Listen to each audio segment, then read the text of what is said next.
Biden's executive orders have been delayed for a few more days. No mention as to why there's a sudden change in this move.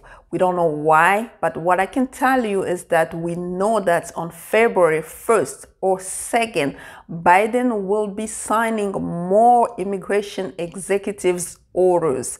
Okay, and in this video I will be laying out the expectations. What are we expecting on February 1st or February 2nd? Let's just get right into it. My name is Bijoux Ngwanda.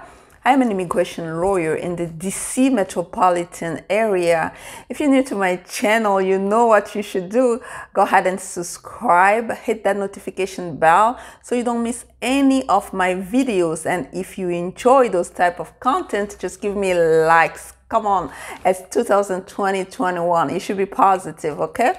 Let's get right into it. So what exactly are we expecting from Biden on February 1st and on February 2nd? I kind of touched about this last night, but I'm gonna repeat myself again because we just want to know what exactly is going to happen on February 1st and on February 2nd. Number one, the Remain in Mexico policy. Biden is expected to address the fundamental, like the cause of migration in Central America. Why is it that we have a lot of people coming from Central America, and why is it that there is a crisis there? And that's why there's a lot of migration. So people are coming from Central America to the United States, and then people are coming from Latin America, the southern part of America, to the United States. He's going to pretty much end the Remain in Mexico policy. That policy was created under Trump administration, basically telling people that if you're coming from Central America or Latin America, please stay in Mexico until we process your asylum case. If you don't have an approval on your asylum case, you cannot come to US. You just remain in Mexico. But Biden has pretty much stopped that, but he's going to give further notice to people who are actually on hold in this policy, because some people, new people cannot come into this policy. They cannot enroll new people into this policy because of the previous executive order that stopped it. But he's expected to pretty much give a lot of guidance as to how it's going to apply. Okay, that's the Remain in Mexico policy. But people who are currently in Mexico, they told them to stay there until further notice. And that's what we were expecting him to talk about today in one of his executive order. Unfortunately, it has been delayed, and we're waiting for it until February 1st or February 2nd. That was number one. Number two, refugee. We know that he is going to raise the cap for refugees who enter in the United States from 15,000 to 150,000. Okay, that's a huge jump. Okay, coming from the Trump administration was 15,000, and now it's going to be up to 150,000. Really, that's major news. And he is expected again to give guidance to agencies through his executive order on how they're going to open a lot of refugee centers abroad so that those cases can be processed as quickly as possible, and people who are qualified as refugee can actually start applying for their visa. That was number two. Number three, he's going to talk about family reunification. We know that under Trump, a lot of families have been separated. He's going to address that. So basically, he's going to try to have a policy or an executive order, sign it either February 1st or 2nd, that will pretty much bring people, families together. And based on that, we are expecting him to lift that family ban, okay? People have been talking, people have been commenting, people have been asking, calling my office like, come on, I don't know those things. I'm just waiting as you are waiting. I don't know when they're gonna lift this family ban. When are they gonna lift it? But it looks like on February 1st or 2nd, that could be among those executive orders, just pretty much lifting that family ban.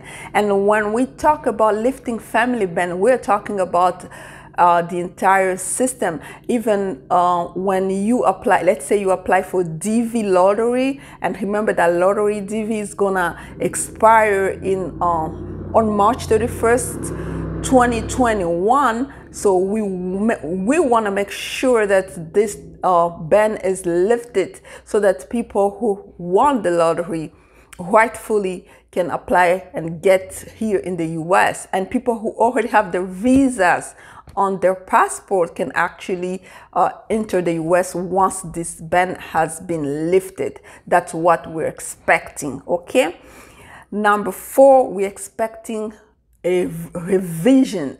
Pretty much they are going to review the public charge rule. Remember, this is major. A lot of people have been denied their green cards, okay, because of public charge rule. This is a rule that says that if USCIS has the right to look at your behavior in terms of demanding public benefits, like government benefits such as food stamp or Medicaid and stuff like that, if you constantly demand those type of things and you receive them, you can be disqualified for a green card. And we have seen that really happening under the Trump administration, and they want to revise the rule. Especially, it's important for them to revise the rule because we want them to look at the COVID-19. For instance, because of this pandemic, a lot of people have been actually they lost their jobs, and they've been getting like food stamp and state benefit and unemployment and all that. So I don't want those things to be counted against them when they apply for green cards. That's why they have to revise it and see really. For instance, I think what they're going to do is they're really going to see the totality of circumstances. Let's say that pretty much you lost your job during this pandemic. That's why you were applying for those food stamp and other benefit. I believe that you will be qualified to get your green card despite that the public charge rule is in place, but they're going to revise it. We don't know the details of the revision yet. We're expecting to know that on either February 1st or February 2nd. Those were the 4 main things that we're expecting on executive's orders that will be signed again by Biden. Okay, let's move on to another great news. We have one more. We have 2 great news. Let's talk about TPS. TPS has been TPS for people from Syria has been extended until September of 2022.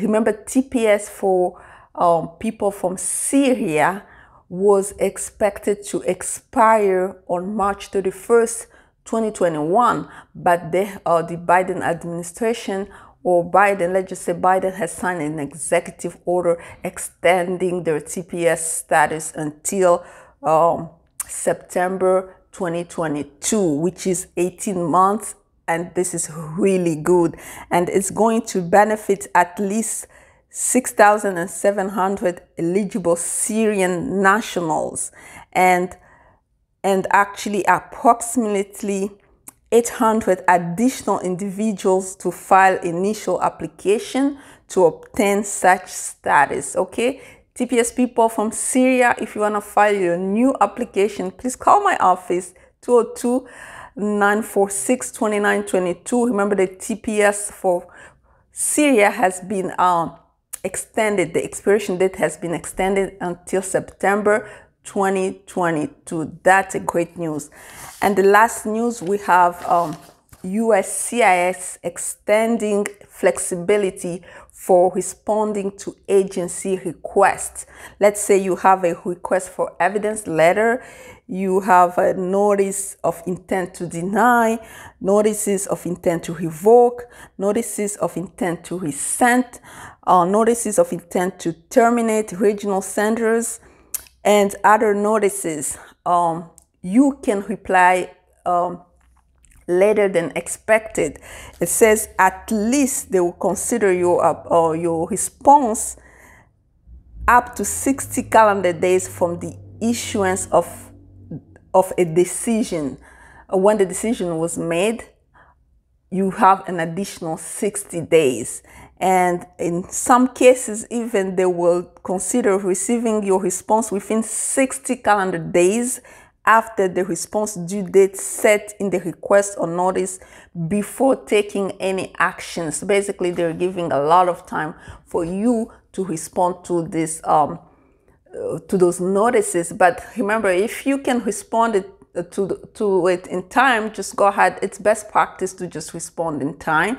But in case that you have other things going on in your life, circumstances beyond your own control, at least they're giving you additional time, 60 days. I'm going to leave the link below, especially for this one, so that you can read it for yourself and really look at those dates, because those dates are really important when you're responding to a case. You don't want to miss the deadline, okay? So I'm just going to leave this link in the description box so that you can go ahead and read it. Again, Bijoux Ngwanda here, immigration lawyer in the DC metropolitan area, and this is US Immigration. Thank you.